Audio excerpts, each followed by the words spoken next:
Okay. అయితే ఎక్కువగా ఈ మధ్య చూస్తున్నటువంటి కేసులు ఒకసారి గమనిస్తే మనం డైవర్స్‌కి వెళ్ళే ముందు 498 కేసు పెట్టడం అనేది సర్వసాధారణంగా జరుగుతున్నటువంటి ప్రక్రియ.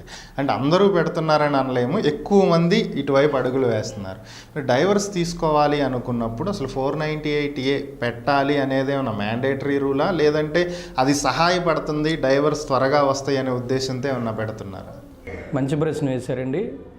మోస్ట్ ప్రాబబ్లీ డైవర్స్ అనేది హిందూ మ్యారేజ్ యాక్ట్లో సెక్షన్ 13(1)(a)(b) కింద అంటే డిజర్షన్ క్రూయల్టీ డిజర్షన్ కింద వేస్తుంటే ఎక్కువ డిజర్షన్ లేకపోయినా కానీ క్రూయల్టీ కింద హింసించారు, హింస ప్రేరేపితంగానే వేయడం జరుగుతుందండి. హింసని లేడీస్ తరపున కనుక పిటిషనర్ లేడీస్ అయితే ప్రూవ్ చేయాలంటే ప్రైమా ఫెసి ఏంటంటే 498 నన్ను హింసించాడు అని కనుక ఏదో ఒక ఆధారం ఉంటే కోర్టులో విడాకులు వస్తాయి అనే దానికి ఎఫ్ఐఆర్ని ఒక డాక్యుమెంట్గా ఒక ఎగ్జిబిట్గా మార్క్ చేసుకుంటే హింసించారు అనే దానికి ఒక ఆధారం ఉంటుందని చెప్పేసి ముఖ్యంగా మహిళలు 498 కేసు పెడతారు, ఎఫ్ఐఆర్ వేయించడం జరిగింది.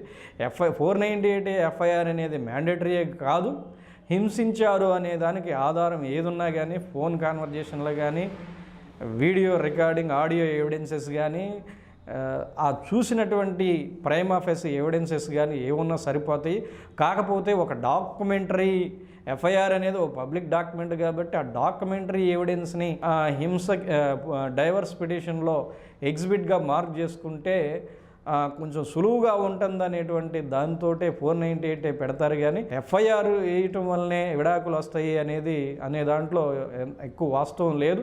కాకపోతే ఒక డాక్యుమెంట్గా ఉపయోగపడుతుంది అని చెప్పేసి రేపు కోర్టుకు వెళ్ళినా కానీ నీకు హింస జరిగినప్పుడు నీకు అవకాశం ఉంది కదా చట్టంలో 498 ఎందుకు నువ్వు కేసు పెట్టలేదు అనేటువంటి ఒక క్వశ్చన్ రైజ్ అయింది. కాబట్టి దాన్ని నివారించుకోవడానికి ఎఫ్ఐఆర్ వేస్తారు తప్ప 498 డైవర్స్ పిటిషన్కి 498 ఉండాలి అనేటువంటి మ్యాండేటరీ ఏం లేదు.